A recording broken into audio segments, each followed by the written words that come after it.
This is the 5 a.m. Mester Scrum show, Thursday night edition, and where we do some interviews, adding some new content, and bringing some interesting people into the conversation.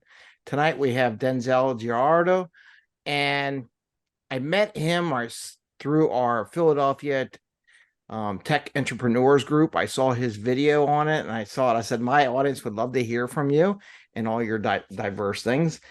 I know, I mean, you are dynamic, results driven, and you got a great story. So we're going to hear your story during this interview. And you're a CEO of a software development company, and you have a placement company. So I thought both of those activities would be really interesting, and as well as your journey. To be honest with you, can you tell a little bit about yourself? Share about these endeavors. Something that's not on LinkedIn. Yes, absolutely. Absolutely. So my name is Denzel Giraldo. Pleasure to meet you all. Thank you very much, Greg, for having me in the podcast. I truly appreciate the opportunity. And so I come from the Dominican Republic. My journey as a software developer and founder of two software companies began at 11 years old. I was playing this game that I'm not going to disclose the name about. And it is a very interesting and wonderful game that I truly enjoyed a lot. And while I was playing this game, I found myself with a lot of blockers because I had to pay in order for me to get benefits inside of the game. And coming from the Dominican Republic and from humble beginnings, it was like there was not a lot of resources. So I asked myself, how can I get benefits in this game without having to pay? And I went on this rabbit hole of doing a bunch of research on Google. And after a while, I just found the solution, which it was coding. And when I discovered it, it was like it just clicked. I was like, oh my gosh, this is a great skill that I can learn for me to be able to create stuff. And just seeing how I wrote a couple of lines of code and making the computer do stuff that I told it to do, it was such a magical experience for me. So uh, after I started learning how to code and got some experience on it, at 12, 13 years old, I started doing freelance for other companies and as well as for people that were in college doing their homework for them. And that's how I first got into the software world. And Okay, it was wonderful. that's great. And during the interview, you mentioned that you had two businesses going. One was a software development company, which I guess you led into that. And the other one was a placement company. Can you share something you like to do with each one of those companies? What do you like about each one? Yes, yes. So we have Preseni, which is a software as a service company, B2B SaaS that specializes on allowing barbershop owners to manage their barbershop without having to put a lot of hours into it. They had this problem before that they were writing down every single client that came into the shop and the price one by one, and at the end of the day, they had to count it each one of them. And I just saw that problem. I identified, okay, I can build a solution for this. So I went on a journey to build a solution for that, and it's a very great software. I truly would use it myself if I would have to own a barbershop. And there is a lot of people actually using the software right now, and it's getting great traction. We also have Inwall, which is a software development company and placement company, as you mentioned. And over there, we're doing great stuff with different companies. We have collaborated with companies like Axel Informatics, Stricer, NIH, and we also do recruiting inside of that company. And we look for talent to place it in different companies that fit best for that specific person. Okay, great. That's awesome. Now, speaking of that, any advice you have regarding IT placement, finding a next job, if someone's looking for a job, any advice that you have for those people that are looking for that next career job?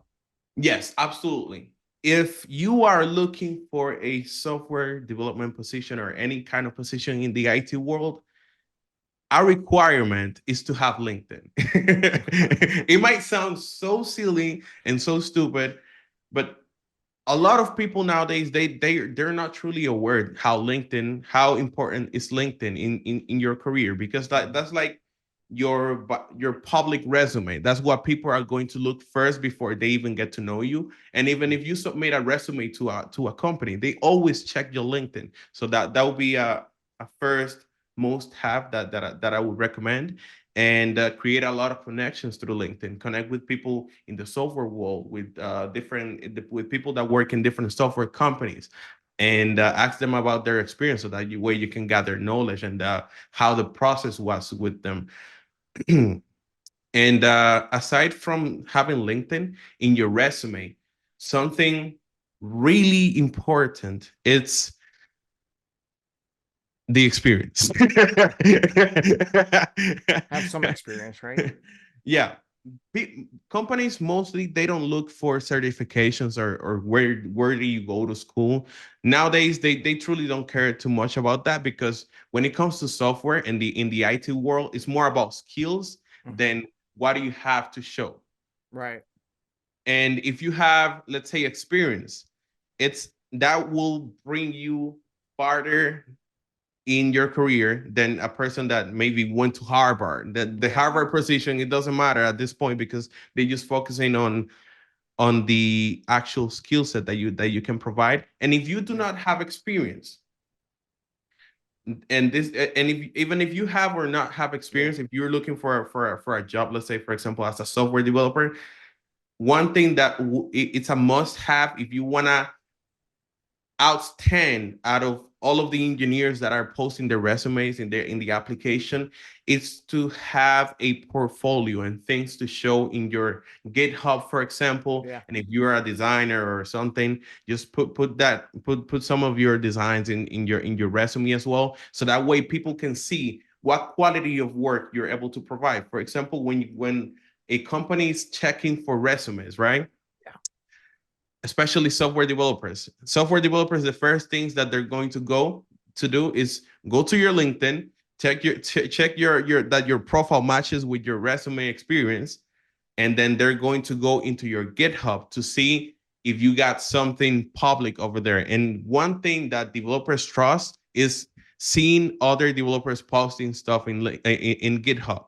And for those who don't know, GitHub is a platform where you can publish code open source, and so that other developers can see it. And when other developers see it for the company that you're looking to apply for, they're gonna be like, okay, this person knows what they're doing. They have this many repositories, and they have done a great job, whether it's on the coding style that you decide to apply it into that into that project, or anything in general. But having something to show, having a portfolio, it's really important. And having LinkedIn, that's something that I would recommend to anybody.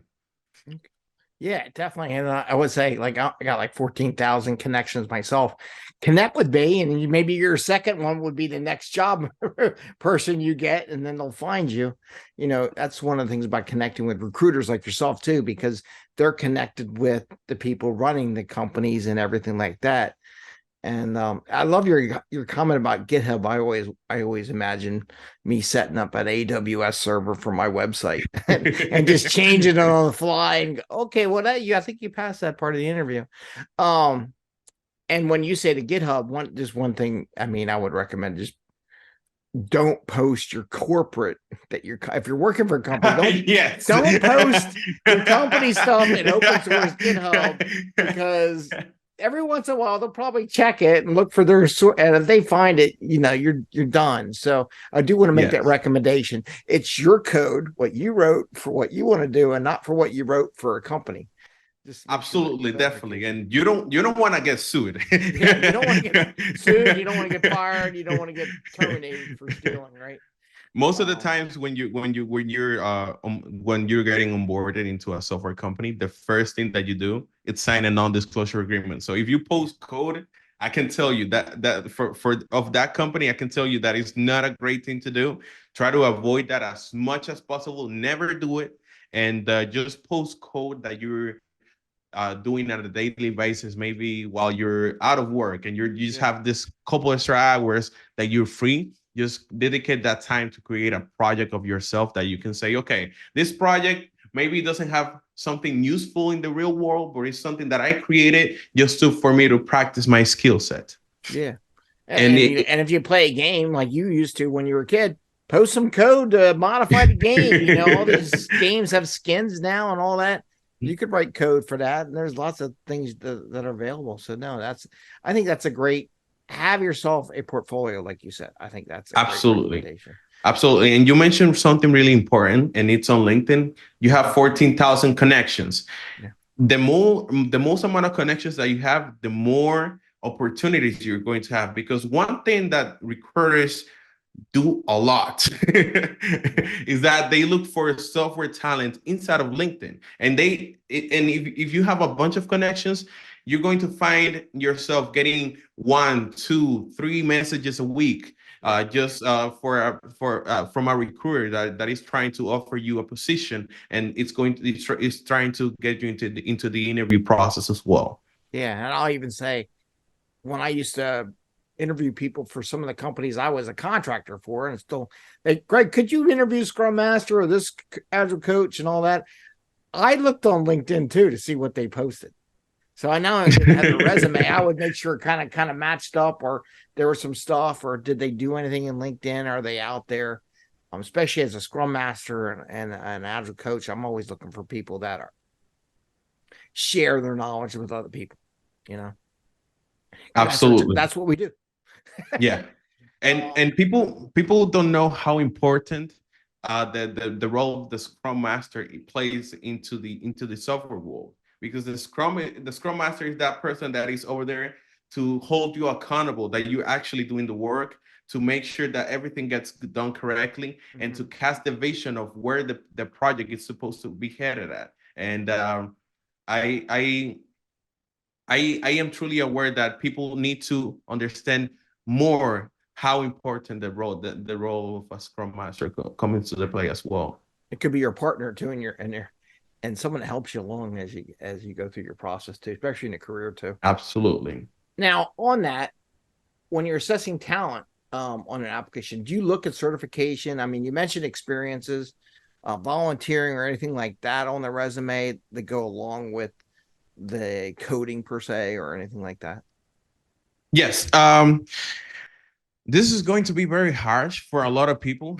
Okay. Well, hey, we're realistic here on that invested a lot of time into taking tests of certifications, taking courses, and all of this. Taking courses is great to develop skills and to take practice on those skills. But as far as applying to jobs, companies truly don't consider the certification as much, because a lot of people can just simply fake certifications, but skill set is the only one thing that you can never fake. So the two number one thing that companies look for is experience and portfolio. That's why those are the top two things that I always recommend to people. And that's a good point, because I always recommend, okay, you got your cert, now do something with it. You know what I mean? You went and took the class. I've taken all those classes. I got enough certs in my thing, but I know what was in the class, and then show on LinkedIn and a post or something that you applied it and how you did it, or use that part of your interview. Take what you did. I did this at this interview, or I did this at the previous company. Here's I applied what I learned in whatever class you took. Like if you learned how to do AWS, okay, tell them how you did that, and how you log the code, and how you things like that. In a full stack world, that's a big thing nowadays, is a full stack developer. And something as well really important to mention, like there are sometimes people don't include as much information in the resumes that you said, oh, I work for this company. Add a description to each one of the experiences that you have. That and the description being thorough in a way that is precise, but it's not very lengthy to the point that it's going to be tiring for the person looking at it. When we're looking at that experience, we're looking for something like, oh, I worked at this company and we did this thing and we used the following technologies, and there was this big challenge that we went through in the development of that project that we were able to solve with the following approaches, and these technologies helped us accomplish that in this and this and this and this way. And something like that would tell the person that is reading your resume okay, this person knows what they're talking about. Yeah, definitely. Those examples are really important. Um, Now, one aspect, because you originally came from the Dominican Republic and everything like that, and in my world and in we IT world, we have the onshore, offshore mixture, people differently, So do you have any recommendations on improving team, like the diverse workforce between different countries, or any things you found that help if you do get on a team and you got people from different countries on your team, which happens a lot, you know, any recommendations or have anybody for working with that diverse group? Absolutely. The number one problem when it comes to diversity, especially working remote, it's that there is a lack of communication. And sometimes people don't think of it as being very important, but in a team dynamic, that's the number one thing that you would like to have on your team. And for example, when you get a person on board on your team, you want to have maybe a session, a meeting where it's just, oh, everybody with their cameras on, and let's talk to each other. Let's get to meet each other, and let's introduce this new member that we have on the team. So that way, everybody gets familiar with each other, seeing their faces, even though it's not in person. It's the closest thing that you have to meeting somebody in person, and getting to see their faces, talking to them, learning about what they're passionate about, what do they like to do on their free time, and just learning more about that person that you work with on a daily basis in a personal standpoint gets you closer to knowing how to communicate with that person, what type of person this person is, how to better develop a connection with them. And as long as you find something that you guys have in common, you guys are gonna rock together. And I believe that including that into the culture of a company makes the team really strong. And even if it's onshore, offshore, it doesn't matter. They're going to get along with each other. Everybody has their different set of personalities, and if they're constantly communicating with each other, it's going to make it easier. Because for example, there are some companies that you see that the developers are even scared to reach out to each other just because they never communicated. It's Yeah. like, Yeah. how am I gonna reach out to Greg if I never met Greg before? I never talked to Greg before, and maybe he doesn't like me that much. But if you include that first meeting and break that barrier, they're gonna know, okay, Greg is a person that I can rely to, because we when I first got into the company, we had a conversation. He introduced himself. We got to meet each other. We got to ask each other some questions. So maybe probably Greg is going to be able to help me in this problem that I'm currently facing. Yeah, it's funny you say that. I'm going to be in a book shortly, and my intro talks more about who I am. And one of the teams I'm coaching, the manager's like, "You should share this with the team so they understand who you are and why you what you do." I'm like, "Okay, it's gonna be a lot of information. I don't know if they can handle it, but we'll do it." So I agree totally. And I coach all my teams that way. I mentor them. Um, some like it, some don't. And you have to figure out what level you can do it. So cool. Now I got to come back to your software business a little bit. So, you know, the first getting a haircut for your first interview, even if it's on Zoom or whatever, how important is that good haircut for your interview process? To look appropriate, I would say, for the interview. you know, I am the kind of person that it's part of my work ethics to always give it 100%. If Mm-hmm. I am not giving it 100%, I don't feel satisfied. I feel like I could be doing better. So I have this morals or this ethics to myself that I must give my 100% to everything I do. So let's say, for example, we're in an interview. I'm going to have a nice haircut for you because I respect you and you're taking your time over here to have an interview with me and for us to have a communication together. So having a great haircut can tell a lot about you and how much you can take care of you as well. And I truly believe that if you're going to do something, You must do it great. Yeah, no. Well, so let me take it to a step further, because I've done this before, and it depends if you're going for a management position. Should you wear a shirt and tie at the interview for a position on remote? I'm always. I mean, in the old days, you wore a shirt and tie, wore Yes. suit, uh, whatever business attire would be, and sometimes I always wondered, do you need to do that nowadays? That's a very interesting question. Definitely wearing a shirt and tie talks very highly of you. Today, nowadays, it's not truly a requirement since uh, the culture of wearing shirt and tie has changed a lot. You go to most companies nowadays and you see people wearing just regular casual. Yeah, yeah, So I don't think nowadays it's as important as it used to be in the past, but I still think that giving that first impression, it's something great that leaves a very great impression on of you in that person's head, and it's going to create that relation. Okay, boom. Michael is a sharp guy. He came to the interview very well dressed with a nice haircut, and he yeah. gave a very great impression. Yeah, I could tell you stories about things I've done in my life, but and the stories I've heard at meetings when people said something. But I'm so old nowadays; it goes way back when. But I enjoyed. People would ask me as an engineer when I was fresh out of college. I bought a suit and tie. I had a nice suit. Everything looked nice.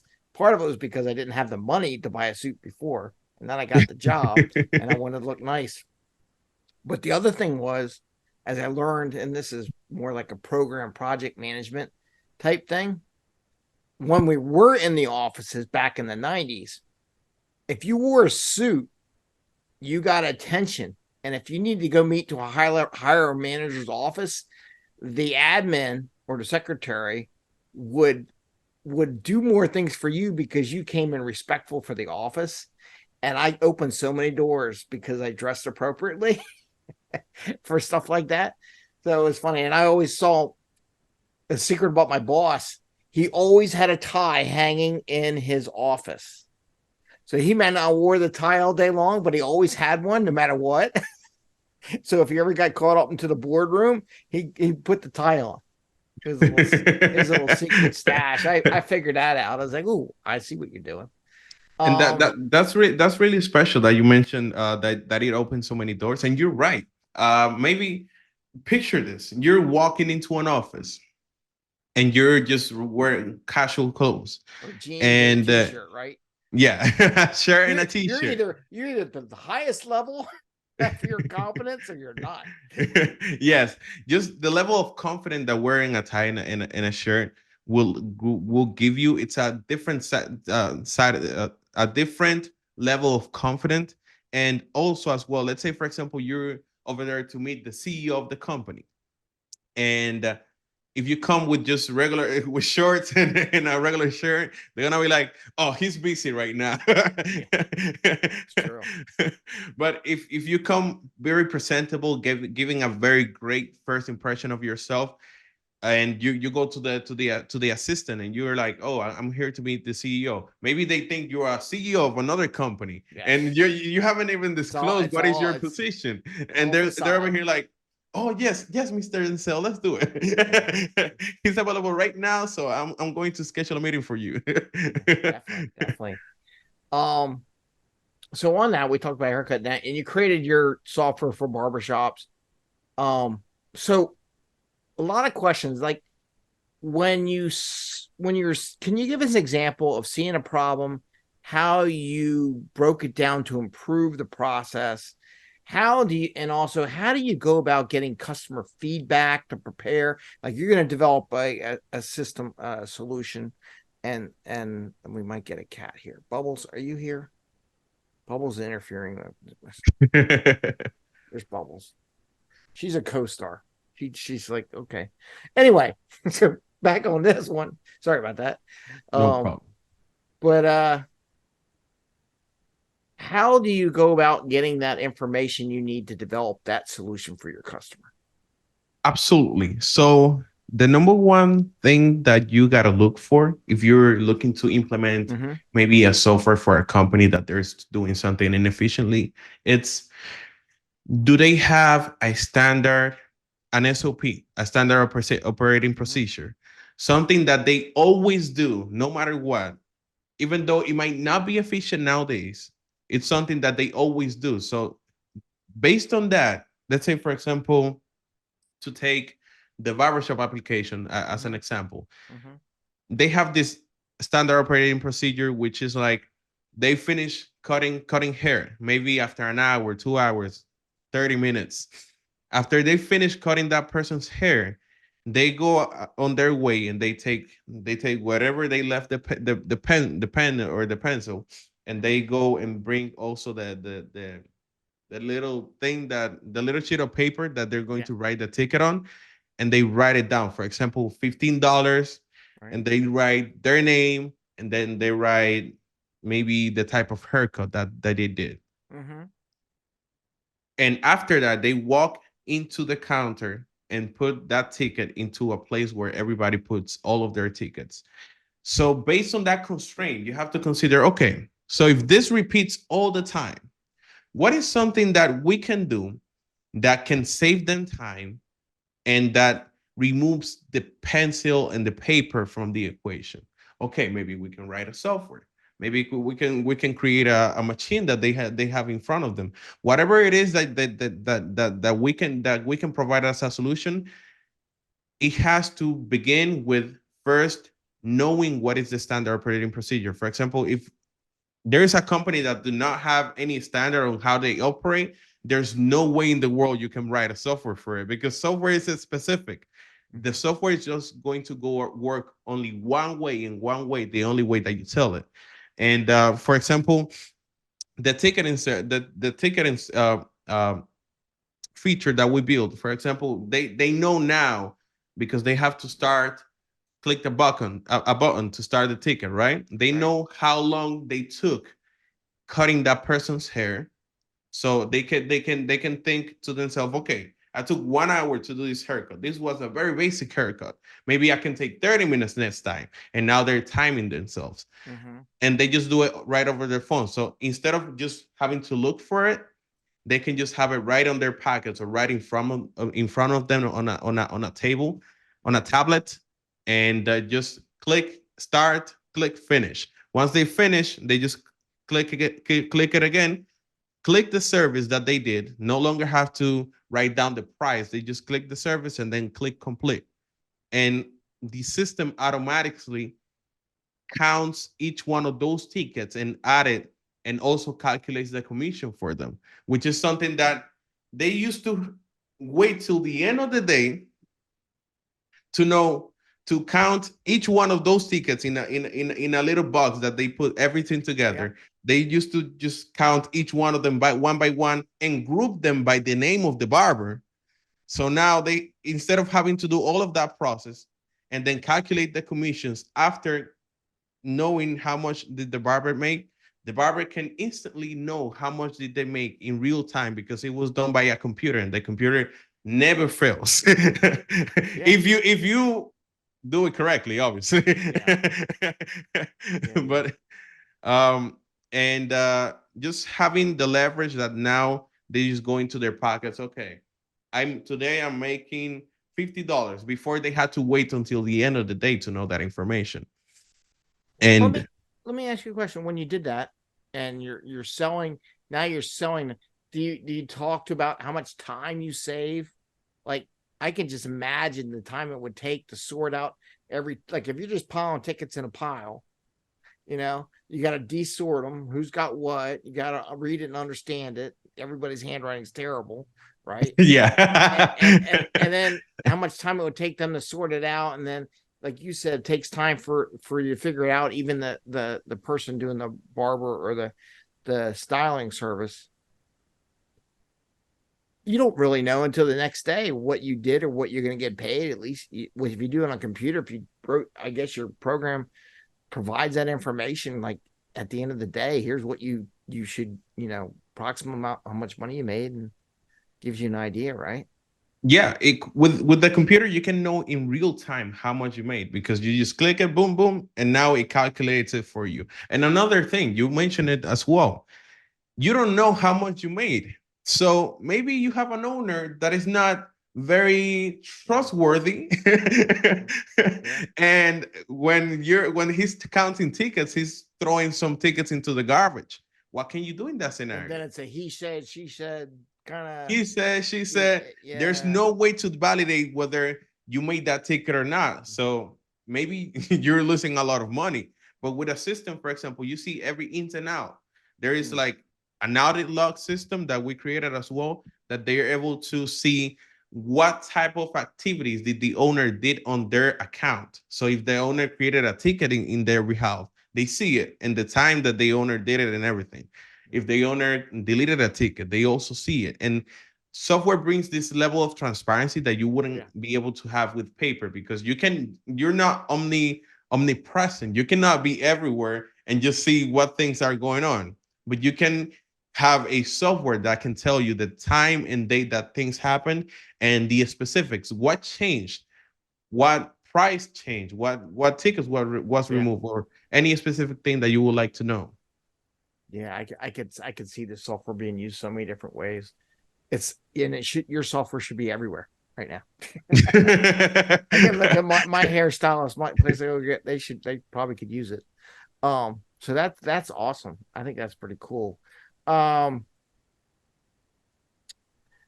so with that, let's get back to your journey here. Um, you achieved a lot. I want to say. So could you share with what drives you? I mean, you migrated US from Dominican Republic, you learned code, you formed two companies. You know, that's a wild combination of stuff going on, and what gives you all this energy? Thank you, thank you. Um, I am a God. I believe in God. That's the first thing. I understand people have different religions, and I have mine as well, and I respect everybody's religion and beliefs. But I have this belief that I was destined to do something bigger than myself, and being from the Dominican Republic, seeing my parents struggle, it was like I'm never gonna let this happen again, and I knew that with the skill sets that I was developing, I was able to push my family forward. And since I was 12 years old, my dream was always to build a company and create an empire that impacts people's life. And just the fact that we can impact people's life for the better, saving them time for the clients that use the application, for my team that work in my company, building a better life, maybe having great salaries that they wouldn't be able to have in other companies. And it just brings me this sense of satisfaction, how we can build something together that it's going to impact positively in to other people's life, and see everyone grow. It gives me this very great drive that even though I'm going through the worst moments of my life, I say to myself, okay, if you don't do this, Denzel, it's not just you. Everybody depends on Yeah. it. So having that in the back of my mind, and also knowing to myself that I have God that I can always rely on, that even if I have a problem, I can always count on him, that he's going to give me the support that I need, and he's going to push me forward because he, he's the best.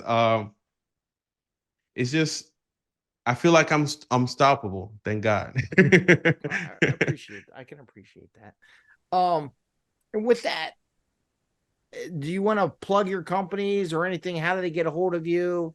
You know, people might watch the video, might want to say, "Hey, can you help me find a new job?"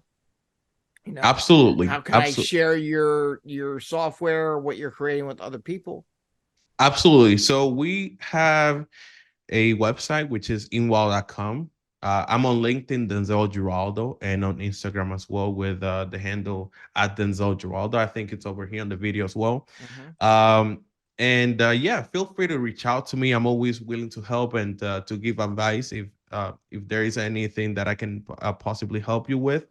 And I would love to get to meet all of you, and as well to the barbershop owners over here. If there is any barbershop owner, you guys can find the platform that is going to help you save time. And instead of having to wait that 1 hour, 2 hour, 3 hours of your time in counting tickets, you can just make more money and create more haircuts. It's Perseni.com. Cool. Appreciate that. And we'll definitely share how to connect with you on the program and everything like that. And I want to thank you for joining us on for this interview and doing our programming. And maybe we'll do some more stuff in the future. We'll figure whatever you want to do. Just send me a message. Hey, Greg, I got this new product that's coming out. I want to share it with the world or whatever. And you're open for anybody connecting with you on LinkedIn, correct? Absolutely. Very open. So I definitely recommend that, because if you are looking to place someone in a company and someone's connected to you and you go, give me all my Python developer, whatever, it would that might show up on your connections too. So. Yes, absolutely. And we're always looking for candidates, especially in the Node.js, JavaScript, TypeScript space, and Python as well. Sometimes we have some projects that also run on Python. And it would be amazing if we can all connect on LinkedIn, and that way I can take a look at your profiles and see if you guys match for a position that we're currently looking for. I can just even reach out to you. Hey, what's up? What are you currently doing? There you go. You're free. We got something. We like to see if we want to come in for an interview. So great. And we just tell them, just remind them they got to get a nice haircut, right? Mm? If they're going to come meet you, they have to have a good haircut. Right?